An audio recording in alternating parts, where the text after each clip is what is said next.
Assalamualaikum warahmatullahi wabarakatuh. Alhamdulillahi ala ihsani wa syukru lahu ala taufiqihi wa ibtinani. Wassalatu wassalamu ala nabiyyina Muhammadin khairi bariyatihi wa ala alihi wa ashabihi wa ikhwani. Allahumma inna nas'aluka ilman nafi'an wa rizqan tayyiban wa amalan mutaqabbala. Allahumma la sahla illa ma ja'altahu sahla wa anta taj'alul hazna idza syi'ta sahla. Amma ba'd. Jemaah yang dirahmati oleh Allah Subhanahu wa taala, syukur kita aturkan kepada Allah pemberi nikmat yang memudahkan segala urusan, yang menjadikan segala niat baik terwujudkan. Salawat dan salam semoga selalu sampai kepada Nabi yang mulia, Nabi yang dicinta, Muhammad bin Abdullah sallallahu alaihi wasallam. Semoga salawat dan salam itu sampai kepada seluruh para sahabat, kepada para pengikut beliau sallallahu alaihi wasallam. Jamaah yang dirahmati oleh Allah, kita lanjutkan membaca dari kitab Adabud Dunya wad Din yang ditulis oleh Al-Imam Al-Mawardi rahimahullahu wa ghafarallahu dzunubahu. Kita masuk di halaman 84 di poin yang baru, di subtema yang baru. Insyaallah hari ini mulai hari ini ke depannya kita akan belajar tentang ba'du adabil muta'allim wal mu'allim, yaitu tentang sebagian dari adab pelajar dan adab guru. Jadi kita akan belajar bagaimana seharusnya murid beradab, bagaimana adab guru juga ketika dia mengajarkan ilmu dan berkaitan dengan ilmu. Adab ini jemaah yang dirahmati oleh Allah Subhanahu wa taala penting dalam kehidupan. Adab ini penting dalam kehidupan dan lebih penting lagi dimiliki oleh seorang penuntut ilmu. Berkata Al-Imam Yusuf bin Al-Husain rahimahullah, dia mengatakan bil adabi tafhamul ilma, dengan adablah engkau paham ilmu. Jadi mungkin ketika selama ini kita meraih belajar ilmu, menghatamkan kitab ini, hadir di majelis ini dan majelis itu, mungkin ada kesulitan kita memahami ilmu. Tentunya banyak faktor yang lain, tetapi di antara faktor yang sangat memungkinkan seorang itu untuk tertunda meraih ilmu adanya belumnya dia memiliki adab dalam belajar agama. Karena ilmu ini sesuatu yang mulia, dan sesuatu yang mulia harus dengan adabnya ketika mencari. Maka ucapan Al-Imam Yusuf bin Al-Husain rahimahullah tadi menyebutkan bil adabi tafhamul ilma, dengan adab kau paham ilmu. Ini adalah jawaban dari semua permasalahan penuntut ilmu yang sulit mendapatkan ilmu. Ketahuilah jamaah yang dirahmati oleh Allah Subhanahu wa taala, ketika seorang belajar agama, janganlah dia percaya semena-mena dengan akal dan kecerdasannya. Jangan juga hanya sebatas tulisannya, jangan pula hanya sekedar rajin kesini ke situ. Karena adab ini kunci besar sukses dalam menuntut ilmu Allah Subhanahu wa taala. Di sini beliau akan mulai insyaallah azza wajalla dengan adab penuntut ilmu. Beliau sebutkan, saya akan menyebutkan sebuah pandangan. Artinya beliau sebutkan sebagian dari poin-poin tentang adab. Saya akan sebutkan sebuah pandangan yang bisa digunakan sebagai adab oleh seorang pelajar dan bisa juga digunakan sebagai adab oleh seorang alim, seorang yang mengajarkan ilmu. Yang pertama yang akan beliau mulai adalah adabul muta'allim, adab-adab penuntut ilmu. Apa saja itu? Yang pertama, adab penuntut ilmu yang pertama adalah at-tawaddud lil alim. Dia harus berkasih sayang kepada seorang yang alim. Dia harus mencintai orang yang alim. Dia harus berkasih sayang kepada orang alim. Artinya dia harus memberikan haknya yang pantas diterima oleh orang alim tersebut. Kewajiban yang harus diberikan penuntut ilmu kepada orang alim itu apa? Dia harus memiliki rasa cinta dan kasih kepada orang alim karena Allah Subhanahu wa taala. Beliau sebutkan jemaah yang dirahmati oleh Allah, perlu diketahui oleh setiap penuntut ilmu dan setiap hamba bahwasanya pada saat seorang itu belajar, seorang pelajar itu mempunyai rasa cinta, mempunyai rasa rayuan dan juga memiliki kehinaan. Artinya seorang penuntut ilmu, seorang pelajar, kalau dia benar-benar belajar itu pasti dia akan diiringi dua sifat ini. Sifat pertama adalah cinta kepada sesuatu atau kepada pihak tertentu, yaitu dia dirayu untuk memberikan kasih sayang kepada hal itu. Yang kedua adalah sikap kehinaan harus ada pada dirinya.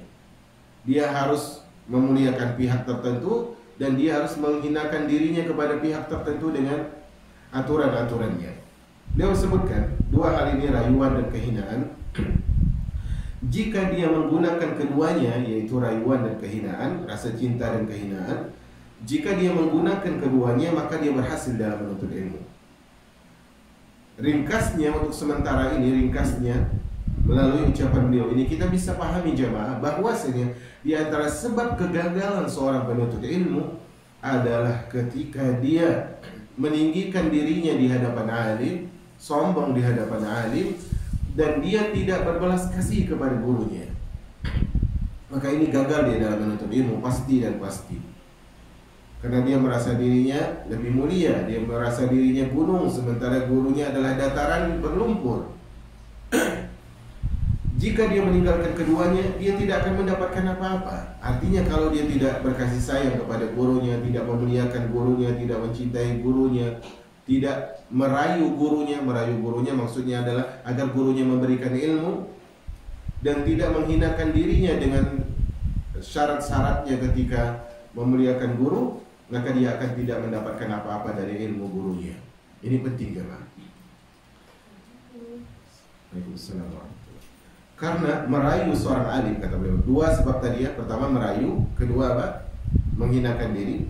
Kata beliau yang pertama ini, karena merayu orang alim, artinya menumbuhkan kasih sayang kepada orang alim sehingga orang alim itu menjadi nyaman juga dengan kita. Merayu orang alim untuk memberikan kita ilmu, itu bisa mengungkapkan ilmunya yang disembunyikan. Artinya orang alim ini banyak ilmunya, ulama ini banyak ilmunya, ustadz itu banyak ilmunya.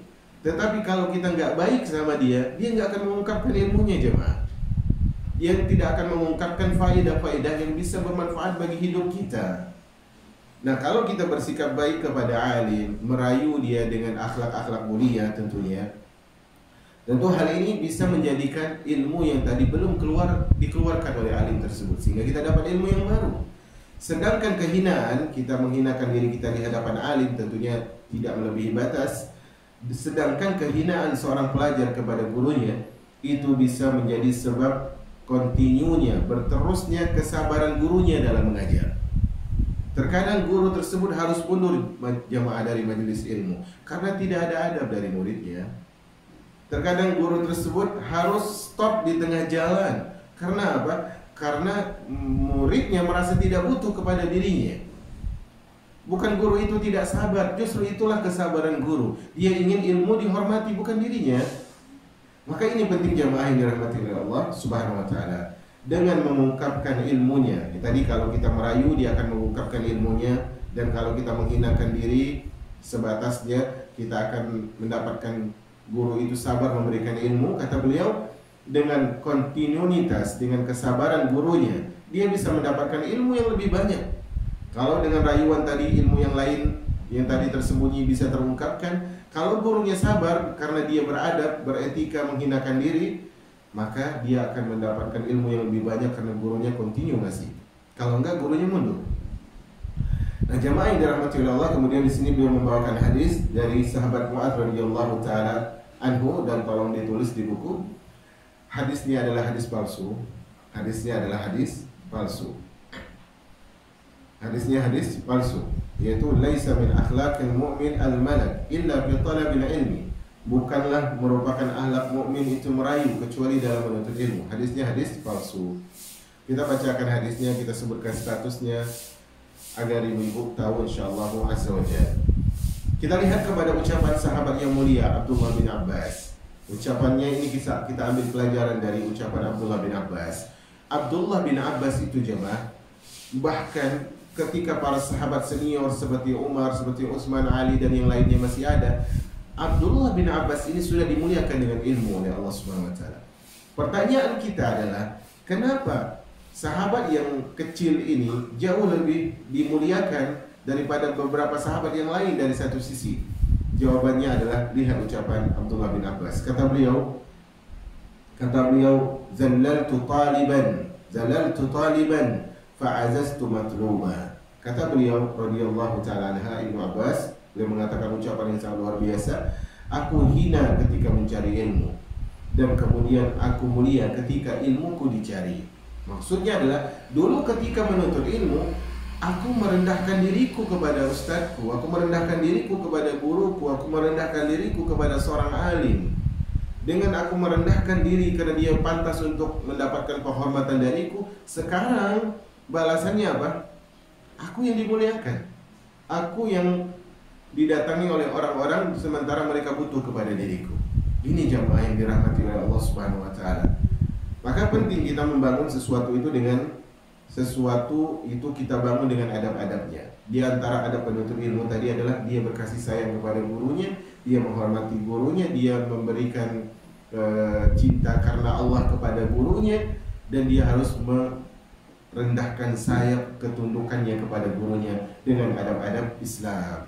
Ini jamaah yang dirahmati oleh Allah Subhanahu wa taala. Kemudian kata beliau di sini, sebagian ahli hikmah berkata,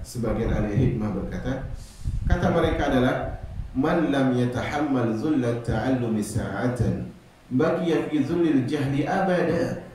Siapa saja yang tidak memikul kehinaan belajar sesaat saja, sesaat dia tidak mau susah belajar, maka apa akibatnya? Maka dia akan abadi dalam kehinaan selamanya. Ini mirip dengan ucapan Al-Imam Syafi'i rahimahullah. Kata beliau, man lam yaduk murad ta'allumi sa'atan tajarra min ka'sil jahli tula hayatihi. Siapa yang tidak mau merasakan pahitnya menuntut ilmu sesaat saja, pahitnya menuntut ilmu itu gak mau dia telan sesaat saja, maka dia akan meneguk banyak kejahilan sepanjang hidupnya. Di sini para ulama ingin menegaskan bahwasanya di balik seorang ingin mendapatkan ilmu, dia harus meraih rasa pahit, letih, kadang dia harus menghinakan dirinya, mungkin gurunya tidak lebih kaya dari dia, mungkin gurunya bukan lebih berstatus sosial dari gurunya, tapi yang ada pada gurunya itu ilmu, itu yang menjadikan dia memuliakan gurunya. Maka siapa yang tidak melakukan hal ini, tidak mau menanggung beban kehinaan ketika belajar, dia tidak akan menjadi orang yang mulia di kemudian hari, jemaah. Dirahmati oleh Allah Subhanahu wa taala. Kemudian kata beliau, berkata sebagian ahli hikmah dari Persia, mungkin kurang pas kalau dikatakan sebagai ahli hikmah kalau mereka bukan orang yang beriman. Yang di sini maksudnya adalah pepatah Persia mengatakan. Pepatah Persia mengatakan apa? Kata mereka, "Idza qa'adta wa anta shaghirun haitsu tuhib, qa'adta wa anta kabirun haitsu la tuhib." Ini bagus sekali. Jika engkau duduk, artinya malas belajar. Jika engkau malas belajar, menuruti kata hatimu, menuruti semaumu, gak mau belajar ketika masih muda, ketika masih kecil, ketika masih muda, maka engkau akan duduk dalam keadaan tidak mungkin sukses ketika engkau sudah apa? Dewasa. Karena orang yang sukses kemudian hari itu orang yang membangun kesabarannya sejak sekarang, jemaah. Gak ada orang yang sukses sekarang itu mereka tiba-tiba langsung sukses. Walaupun dia warisan. Dan dalam dunia ilmu bukan warisan. Siapa yang mau sukses di kemudian hari ini, maka dia harus memulai dari sekarang.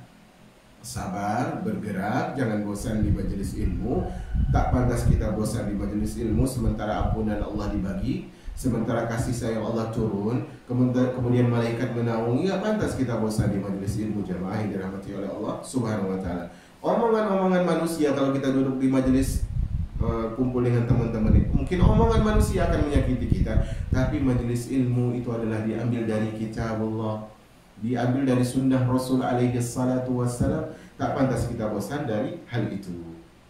Jamaah yang dirahmati oleh Allah Subhanahu wa taala, ini poin yang pertama, ada penuntut ilmu adalah dia harus berkasih sayang kepada gurunya. Dia harus berkasih sayang kepada gurunya dengan menumbuhkan rasa hina di hadapan gurunya dengan sewajar-wajarnya. Adab kedua bagi seorang penuntut ilmu yang disebutkan di sini adalah ma'rifatu qadril alim wa syukru lahu, yaitu mengenal kemuliaan seorang alim dan bersyukur kepadanya. Mengenal kemuliaan seorang alim dan bersyukur kepadanya. Ini nomor berapa? Nomor 2. Ingat, orang alim itu jamaah, orang alim itu menurut sebagian para ulama ya, orang alim itu di satu sisi dia lebih berjasa daripada orang tua kita. Orang tua kita mengeluarkan, ibu kita mengeluarkan kita dari mana? Dari rahimnya, dari perutnya ke alam dunia. Tapi orang alim ini mengeluarkan seorang hamba dari kegelapan menuju cahaya. Besar kedudukan orang alim, jemaah. Maka tidak ada orang yang menghina gurunya, tidak ada orang yang menghina ulama, tidak ada orang yang menghina orang alim, kecuali lambat laun dia pasti akan terhina. Itu pasti, jemaah. Pasti sekali. Kata para ulama, kata para salaf, luhumul ulama'i mashmuma. Dagingnya para ulama itu, dagingnya para guru, dagingnya ustaz-ustaz kita itu beracun. Kapanpun kau berbicara tentang mereka dengan keburukan, suatu saat kau akan kena efek dari racun omongan itu. Ini jamaah pegang dia, guru, alim, seorang ustaz, walaupun dia cuma mengajarkan satu huruf ba misalnya, alif misalnya, satu huruf yang dia ajarkan sudah menjadi alasan bagi kita untuk memuliakannya dan bersyukur kepadanya. Beliau sebutkan di sini jamaah yang dirahmati oleh Allah Subhanahu wa taala. Beliau sebutkan adalah seorang pelajar hendaknya mengetahui keutamaan ilmunya, yaitu ilmu gurunya, dan mensyukuri keindahan perbuatannya. Artinya guru itu memiliki perbuatan yang indah. Apa perbuatan indah? Dia ngasih kita ilmu.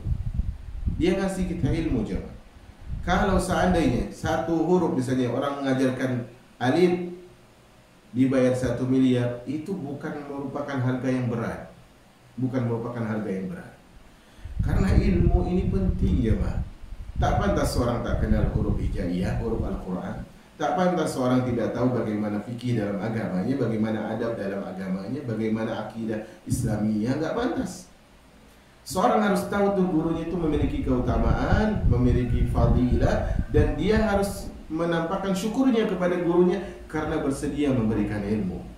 Bersedia memberikan ilmu. Makanya dulu sebagian para salaf rela duduk bercurahkan debu di depan pintu rumah gurunya karena tidak mau mengetuk rumah gurunya, khawatir mengganggu tidurnya. Dia tunggu sampai gurunya keluar.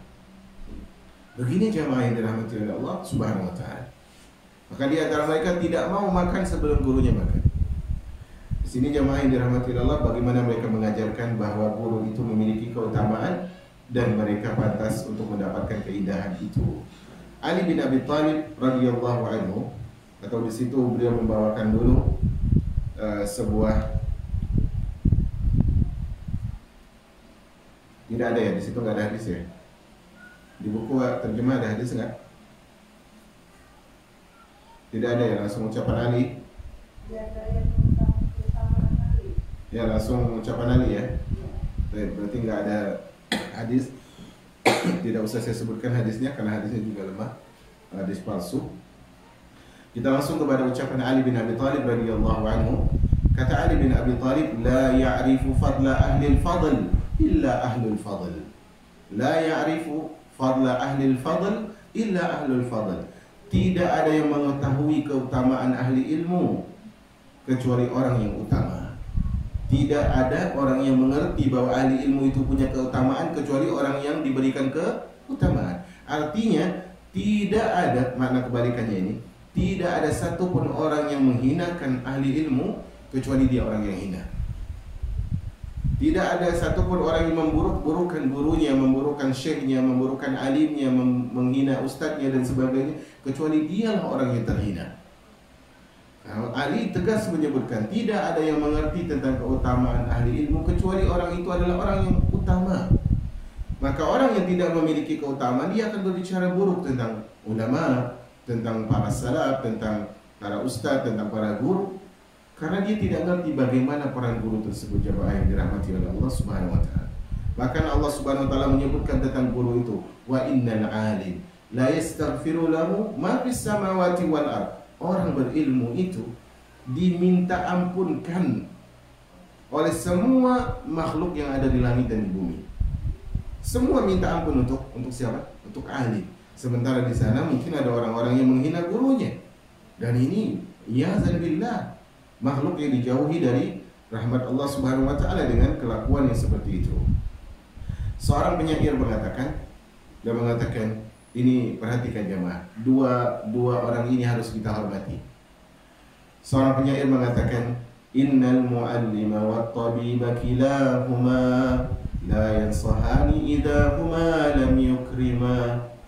Fasbir lidaika in ahanta tabibahu wasbir li jahlika in jafauta muallima.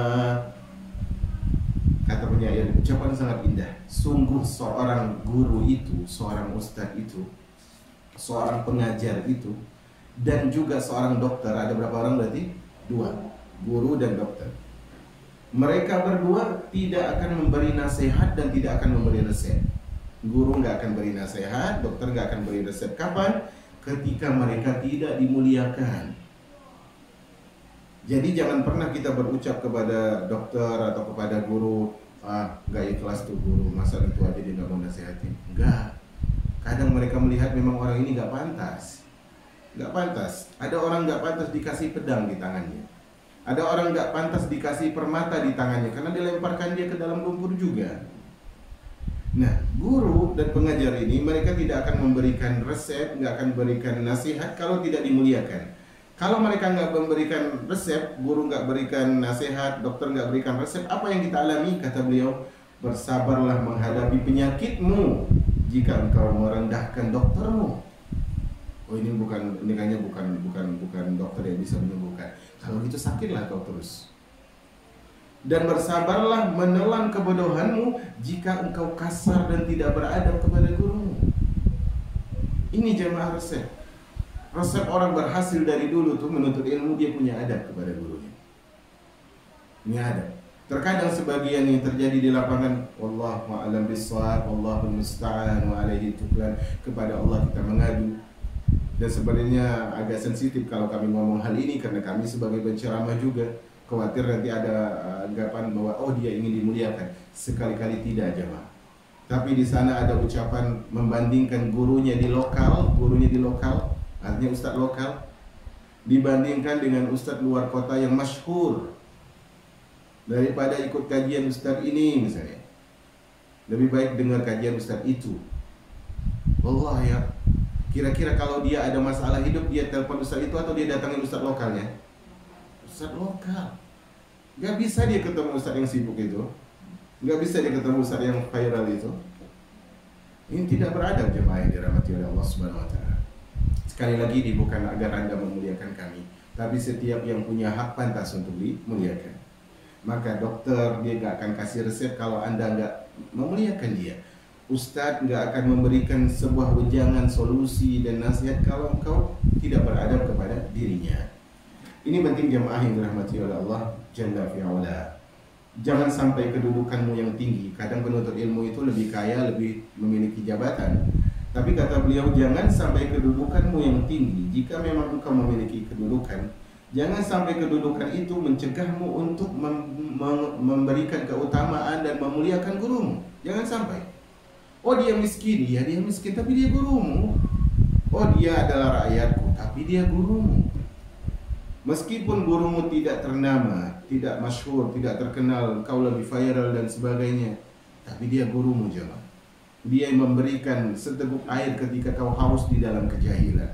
Dia yang menjulurkan tanganmu ketika engkau tenggelam di dalam laut kehinaan. Dia yang menyuapkan makanan ilmu kepada dirimu ketika engkau lapar dengan kejahilan-kejahilanmu. Gurumu. Apakah seorang yang kaya raya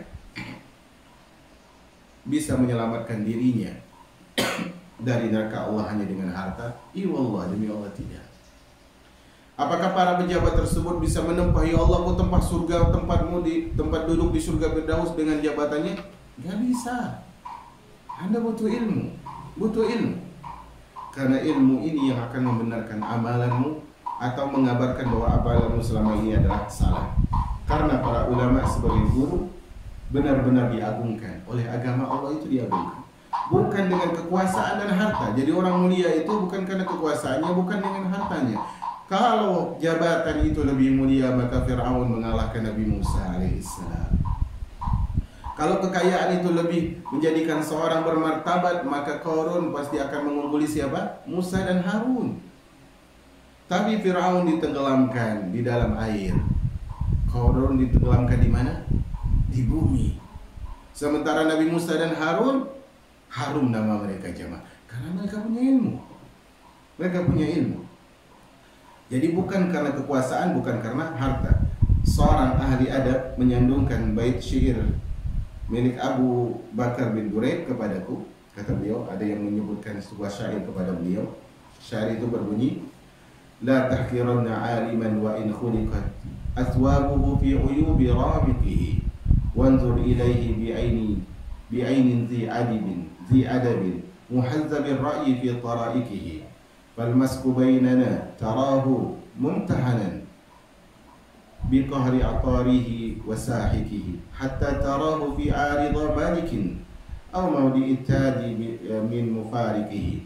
Kata beliau, janganlah engkau menghinakan seorang yang berilmu meskipun bajunya lusuh, meskipun bajunya sobek. Bayangkan jemaah ya, kalau kita menghina orang itu karena bajunya sobek, maka kita akan menghina Umar di zaman Nabi SAW. Banyak sekali tambalan-tambalan di baju Umar, di baju Bilal bin Rabah radhiyallahu taala an sahabat ajmain. Janganlah menghinakan seorang alim hanya karena bajunya lusuh, karena pandangan sepintas. Kadang kan orang menghina bajunya sobek tuh sepintas aja, padahal dia nggak tahu, padahal bajunya yang bagus belum tentu lebih memuliakan dia daripada baju yang sobek tadi. Bagaimana jadi kita harus lakukan? Lihatlah dia dengan mata yang beradab, dengan pandangan yang penuh dengan tata krama. Oh, dia yang mengajarkan manusia kenal kepada Allah. Oh, dia yang mengajarkan tata cara sholat. Oh, dia yang menjadikan manusia itu tidak nyaman dengan dosa dan sebagainya. Dia yang menegur. Dia manusia biasa, tapi dia mengingatkan banyak orang. Subhanallah. Menunda hal tersebut adalah keraguan. Artinya apa? Kalau kita cuma lihat sisi baik, sisi buruk orang tadi, sisi kekurangan alim tadi, sisi kekurangan ustadz tadi, tapi kebaikannya kita tunda untuk disebutkan, maka ini salah jemaah. Harus fair kita dalam hidup ini. Harus fair. Mata kita berapa? Dua. Apakah hanya dengan satu mata kita menilai? Bukan. Kalau satu mata kiri misalnya melihat keburukan, mata kanan apa tugasnya? Tapi dia punya kebaikan. Itu yang kita berikan kepada seorang alim. Meskipun engkau melihat kasturi, misik itu kasturi, meskipun kau melihat kasturi itu hina di tangan penjual parfum yang lemah. Ini kalau ada orang miskin jual parfum kasturi, kira-kira orang akan menganggap penjual ini mulia atau enggak? Tetap dipandang hina karena dia miskin. Tapi engkau melihat misik itu berada di muka pipi seorang raja dan di tempat mahkota yang bertebaran. Artinya gini, walaupun penjual minyak kasturi ini orang miskin, tapi yang dia jual apa? Kasturi, parfum. Maksudnya gini, walaupun seorang alim ini miskin, tapi yang dia bawa apa? Ilmu. Yang menjual parfum ini orang miskin, tapi yang pakai parfum siapa? Raja. Berarti raja ini butuh nggak kepada miskin ini? Butuh, beli dari dia. Sama orang yang bermartabat, orang yang berharta mengira diri mereka mulia, butuh kepada alim jemaah. Butuh kepada alim. Makanya itu tidak jarang orang yang ketika cari jabatan, kemana mereka? Kunjungan ke pesantren, deketin para ustadz, karena dia tahu ustadznya punya apa? Punya jamaah. Menandakan bahwa mereka tidak mulia dengan itu. Jamaah yang dirahmati oleh Allah Subhanahu wa taala, beliau sebutkan, hendaknya seorang pelajar meneladani akhlak para gurunya yang diridhoi. Pegang ini jamaah. Hendaknya seorang pelajar meneladani akhlak gurunya yang dia ridhoi. Jadi, kalau kita mau lihat seorang guru, pada asalnya kita lihat akhlaknya yang apa? Yang baik. Jangan pernah kita meminta guru kita menjadi malaikat jemaah, nggak bisa. Nggak bisa. Oh dia guru, oh dia ustadz, tapi kok gitu? Bukan begitu cara beradab kepada guru, paham di sini ya? Bukan begitu, karena dia siapa ini? Guru ini siapa? Manusia. Manusia dia.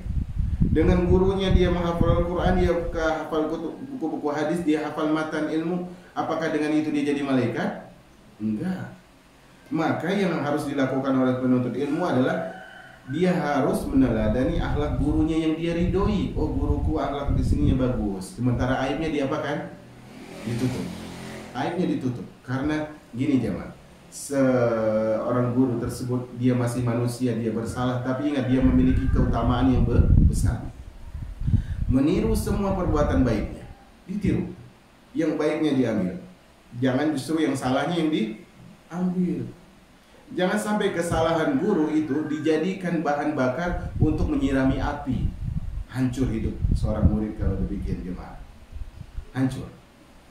Karena memang diantara tipu daya syaitan kepada para penuntut ilmu dan kepada kaum muslimin dan kaum muslimah juga rawan tentang hal ini karena sering berbicara dan bercengkrama dengan sahabat-sahabat mereka. Di antara hal yang ingin ditebarkan oleh syaitan di tengah-tengah manusia adalah agar manusia tidak percaya kepada ustadznya, nggak percaya kepada alimnya, nggak percaya kepada gurunya, sehingga yang dijadikan pandangan adalah kacamata yang berdebu. Oh, gurunya salah, gurunya ini dan itu. Ini syaitan jemaah yang menyuruh seperti itu. Maka apa kata beliau tadi? Contoh ahlak gurunya yang diridhoi. Jangan cari yang salah. Oh, tapi kan ustadznya juga gitu, kita berarti nggak apa-apa dong. Oh, jangan begitu. Apakah kalau ustadznya manjat tembok, muslimah manjat tembok? Kan enggak begitu. Nah, ini penting jemaah yang dirahmati oleh Allah Subhanahu wa taala. Kadang orang melihat kesalahan gurunya dijadikan alasan untuk apa? Untuk berbuat salah dan untuk menjatuhkan gurunya. Kata beliau, lihat yang baiknya dan tiru perbuatan tersebut. Agar apa?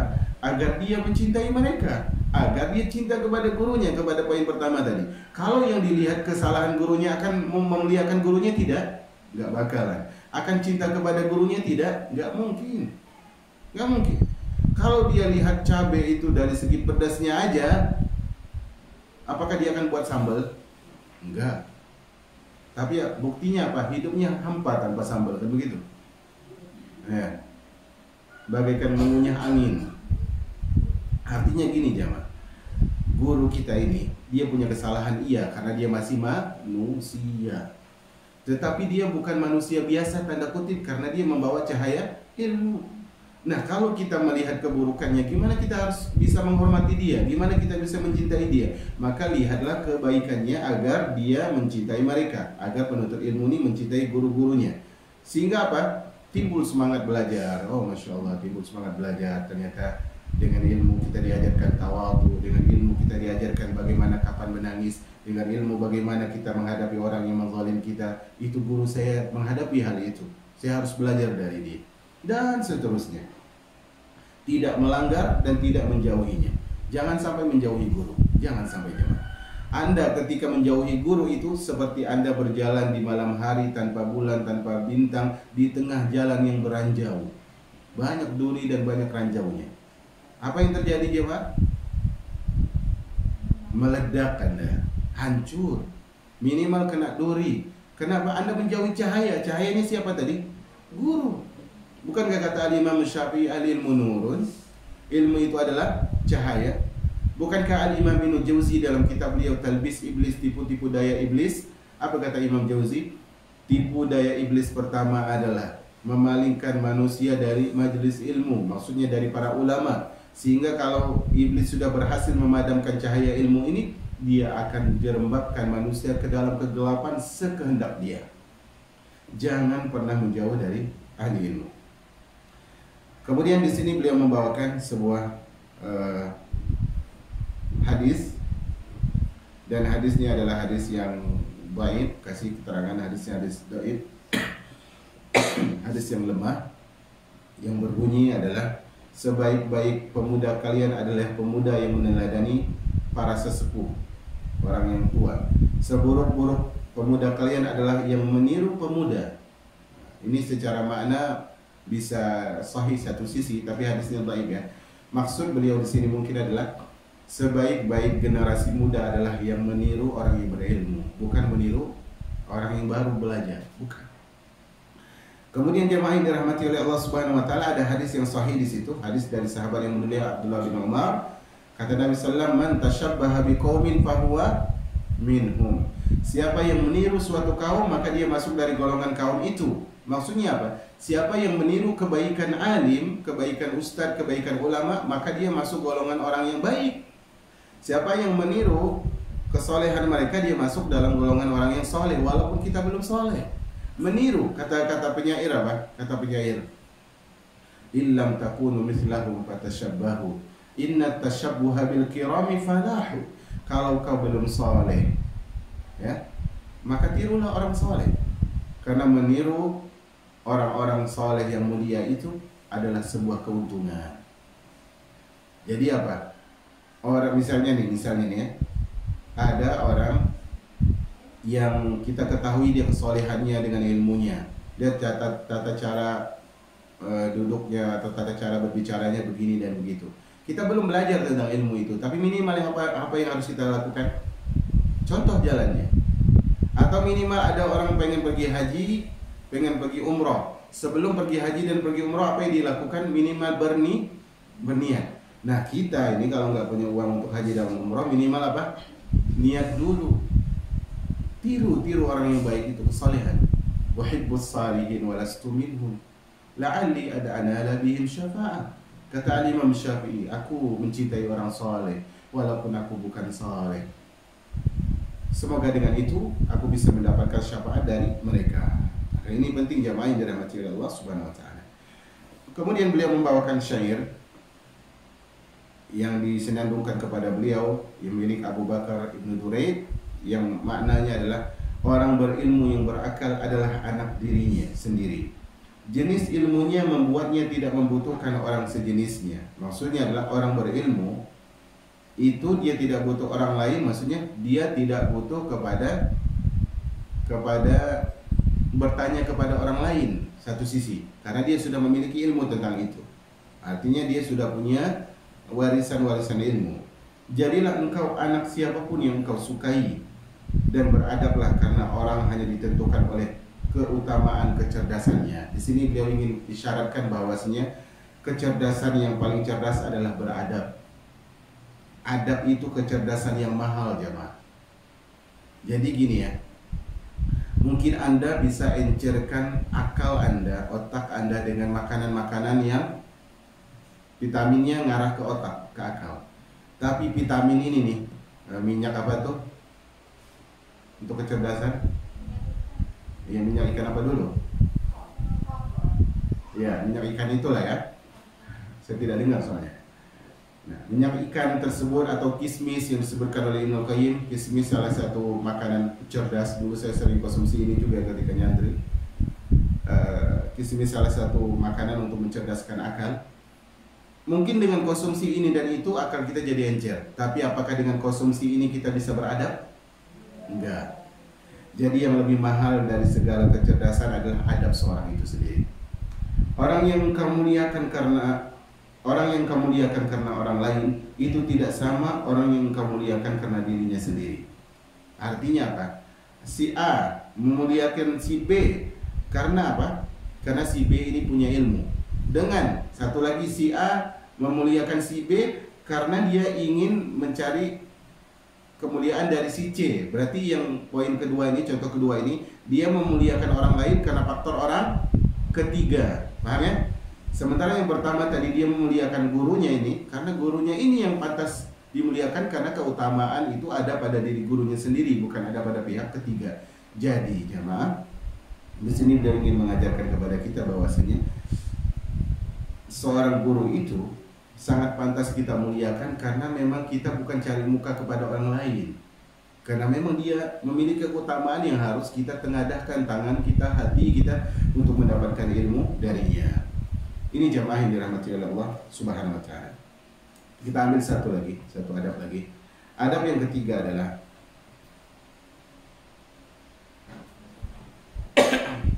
menghindari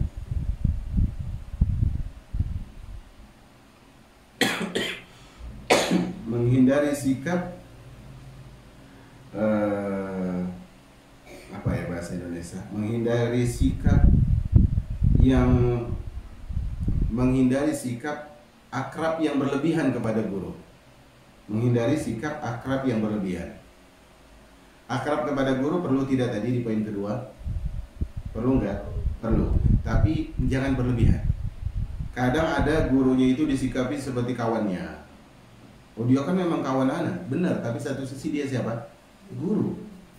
Jadi ada satu sisi yang lain harus diperhatikan. Kata beliau, hendaknya seorang pelajar, seorang penuntut ilmu tidak keterlaluan terhadap orang yang mengajarinya. Jangan semena-mena dalam bermuamalah kepada gurunya, meskipun sangat akrab. Meskipun sangat akrab. Para sahabat akrab enggak dengan Nabi? Akrab jemaah. Luar biasa akrab mereka. Para salaf dahulu juga akrab dengan murid-murid mereka. Sampai sekarang para ulama itu akrab dengan murid mereka. Tapi mereka tetap memuliakan guru mereka. Meskipun sangat akrab. Janganlah seorang pelajar membanggakan diri di atas orang yang mengajarinya. Jangan sampai dia mengatakan, oh antum belum seberapa ustaz. Anak itu, ini kata-kata yang gak pas sebenarnya. Dia meninggikan di hadapan gurunya. Ya. Meskipun dia itu melebihi gurunya, nggak pantas dia melakukan hal itu. Jadi keakraban dibangun perlu, tetapi dengan adab ya, jangan berlebihan. Kadang bercanda bersama gurunya apa? Berlebihan. Kadang gurunya yang dijadi bahan lelucon. Subhanallah. Allahu Akbar. Salah satu ahli hikmah pernah ditanya.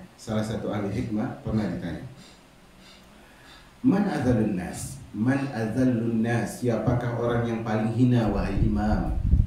Wahai tuan, siapakah yang paling hina? Maka dijawab oleh beliau, alimun yajri alaihi hukmu jahil. Orang yang hina adalah seorang yang berilmu tapi bertindak seperti orang jahil. Artinya adalah seorang penuntut ilmu, satu ini mana yang satunya, seorang penuntut ilmu jangan bersikap seperti orang jahil. Dan seorang yang alim juga jangan sampai ridho ditindaki seperti orang jahil. Karena kalau orang meremeh seorang alim, seorang ustadz, seorang guru, maka jatuh martabat ilmu itu jamaah yang dirahmati oleh Allah Subhanahu wa taala. Ada seorang tahanan perempuan, kata beliau, menyapa, betul tidak di situ? Betul ya? Nah, tetapi di sini jamaah yang dirahmati oleh Allah, hadisnya hadis palsu. Hadisnya hadis palsu tentang tahanan itu. Tapi saya akan bacakan di sini. Ada seorang tahanan perempuan menyapa Rasul SAW, lalu beliau bertanya kepada perempuan itu, siapakah engkau? Perempuan itu menjawab, seorang anak perempuan dari seorang lelaki yang dermawan, yaitu Hatim. Rasulullah bersabda, sayanglah kalian terhadap seorang mulia yang telah hina. Sayanglah kalian terhadap seorang mulia yang telah fakir. Sayanglah kalian terhadap orang alim yang telah hilang di antara orang-orang jahil. Ini riwayat ini adalah riwayat yang palsu. Tapi ringkasnya dari keterangan di atas, dari judul dari adab yang ketiga, kita bisa ambil faedah jamaah bahwasanya dalam muamalah kepada guru, kepada alim, walaupun dia itu teman kita ya, mungkin di antara ibu-ibu ada yang temannya jadi guru, walaupun dia teman kita, tetap dia adalah seorang yang harus ada batas kita bermuamalah dengan dia. Enggak juga kaku, tapi enggak juga lembek. Enggak juga kaku, enggak juga lembek. Ya sedang-sedang saja. Hendaknya seorang pelajar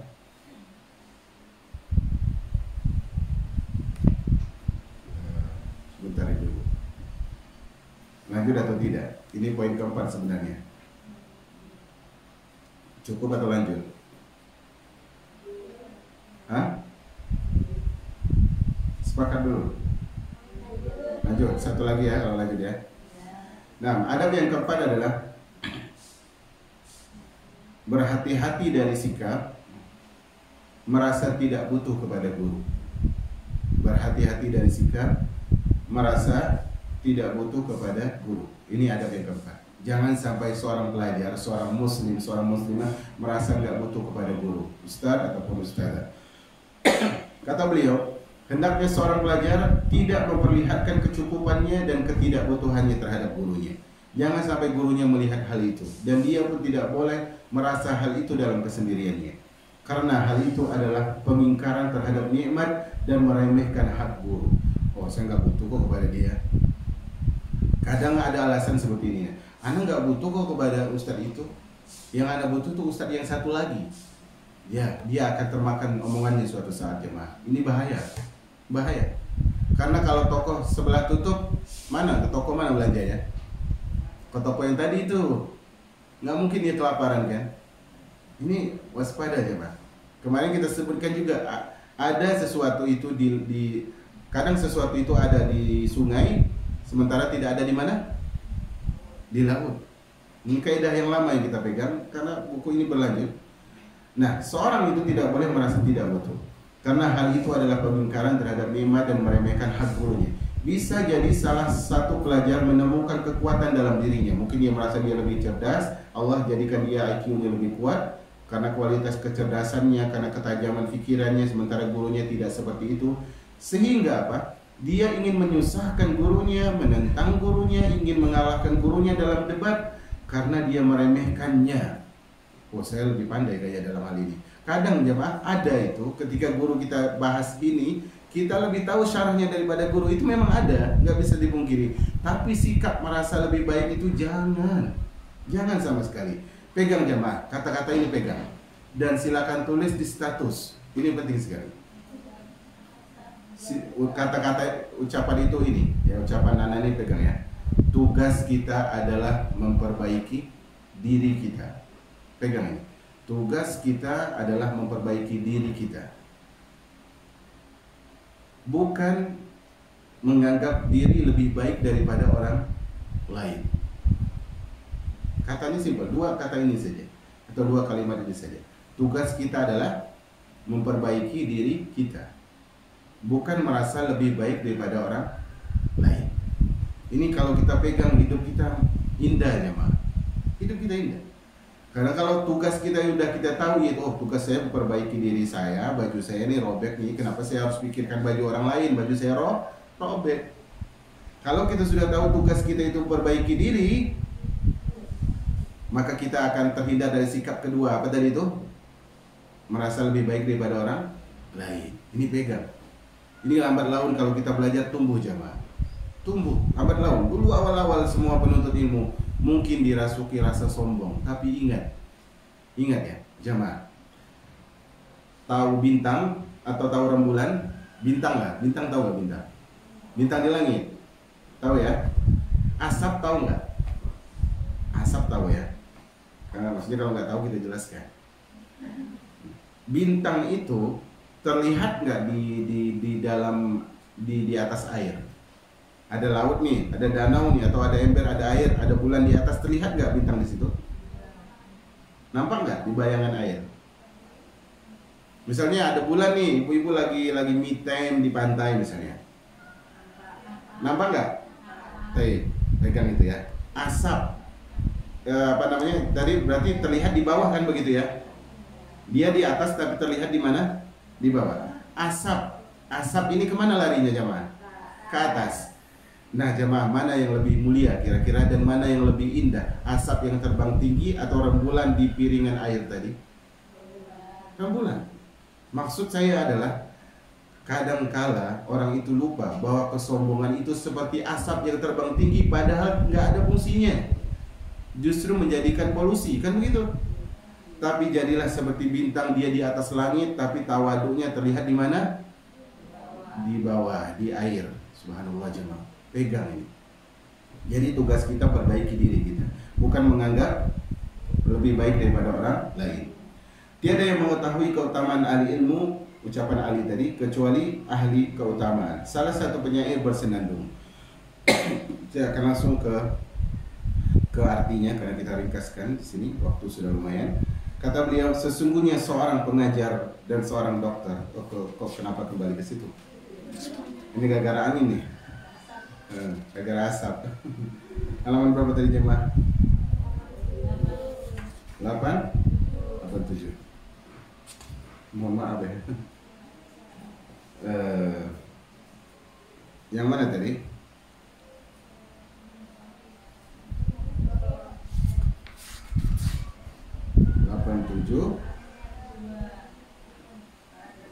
Paragraf kedua. Janganlah karena kecerdasannya tersebut dia merasa lebih unggul daripada ustadznya. Di sini ada seorang penyair mengatakan dengan ucapan yang sangat indah. Dia mengatakan, artinya ada di sana itu murid-murid yang nggak pandai bersyukur, nggak pandai balas budi. Kata beliau, wa'allimuhu rimayata kulla yawmin falamma stadda sa'iduhu ramani. Dulu dari awal aku yang mengajarkan dia cara memanah setiap hari. Tapi setelah pergelangan tangannya kuat, siapa yang dia panah? Diriku sendiri. Oh, dia Ustadz Ana tuh gini-gini tuh ini. Padahal dia ngajarin deh. Allahu Akbar. Ada jemaah. Ada tidak nih? Ada ditahzir gurunya. Kesana kemari ngomongin kejelekan gurunya. Padahal yang ngajarin dia yang berbicara dengan baik itu siapa? Gurunya. Ibarat gurunya ngajarin panah, kemudian setelah tahu, oh ini sasaran empuk nih guru. Bahaya. Bahaya sekali. Itulah musibah para ulama dan terbaliknya bagian mereka. Para ulama harus bersabar di hadapan orang yang mengajarinya. Menilai dirinya bodoh dan menilai dirinya hina di hadapan orang yang menyajikan ilmu untuknya. Artinya apa? Kalaupun sikap seperti itu, seorang guru tetap harus sabar. Harus diajarkan. Kecuali kalau orang ini memang bahasa anak orang Batam mengke gitu ya. Mengke itu apa sih? Keterlaluan. Udah nggak ada batasnya, baru dihajar, dijauhkan dan sebagainya dengan hikmah tentunya. Nah, kemudian beliau membawakan syair yang lain, yang ini saya bacakan terjemahnya. Engkau bekerja keras untuk mengajari orang bodoh, lalu dengan kebodohan dia menganggap dirinya lebih alim dari dirimu. Ini bahaya kan sifat seperti ini. Kita ngajarin dia datang kepada kita ajarin karena dia nggak ngerti. Oke, kita ngajarin karena dia jahil. Tapi apa? Setelah kita ajarkan dia merasa, oh saya yang lebih ngerti nih, harusnya begini begitu. Subhanallah. Dan ini ada jemaah, apalagi orang yang punya kedudukan di strata sosial dan sebagainya, ini ada kita mendapatkan hal seperti itu. Kapan sebuah bangunan akan selesai jika membangun lalu engkau merobohkannya?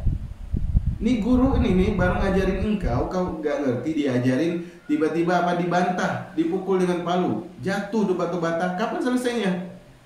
Enggak selesai. Subhanallah. Kapan orang melakukan keburukan akan berhenti jika dia tidak pernah menyesal, kan begitu? Pernah nggak gini? Pernah nggak mendapati pihak orang, jangan ingat langsung, oh si Anu, jangan gak usah sebut ya, gak usah sebut. Kita menyebutkan tentang perbuatan tapi jangan menyebut tentang orangnya. Pernah nggak kita dapatkan orang yang berbicara buruk tapi kemudian dia bangga dengan yang dia katakan itu? Ada juga. Justru kadang dia mengatakan, iya Anda tahu Anda ini melakukan keburukan, menyampaikan keburukan, tapi niat Anda baik. Macam mana tuh? Menyampaikan keburukan, misalnya dia bercerita tentang seorang alim, seorang ulama, seorang ustadz tentang keburukan. Dia lupa ustadznya ini masih manusia misalnya gitu ya. Dia ceritakan tentang keburukan tapi tujuannya dia bilang apa? Baik. Kalau baik apakah seperti itu? Kalau baik harusnya fair. Karena ini gurunya masih Ahlus Sunnah wal Jamaah. Maka ini jamaah, ingat yang beliau bilang tadi, kapan bangunan akan selesai? Setelah satu bata dibangun kemudian dirobohkan. Kapan seorang yang buruk itu bisa berhenti dari keburukannya sementara dia merasa tidak menyesal, tidak merasa bahwa itu adalah keburukan. Wallahu a'lam bishawab. Kita nanti akan lanjutkan ke poin selanjutnya, poin kelima insyaallah azza wa jalla. Sallallahu ala nabiyyina Muhammad. Subhanakallahumma bihamdika asyhadu an la ilaha illa anta astaghfiruka wa atubu ilaik.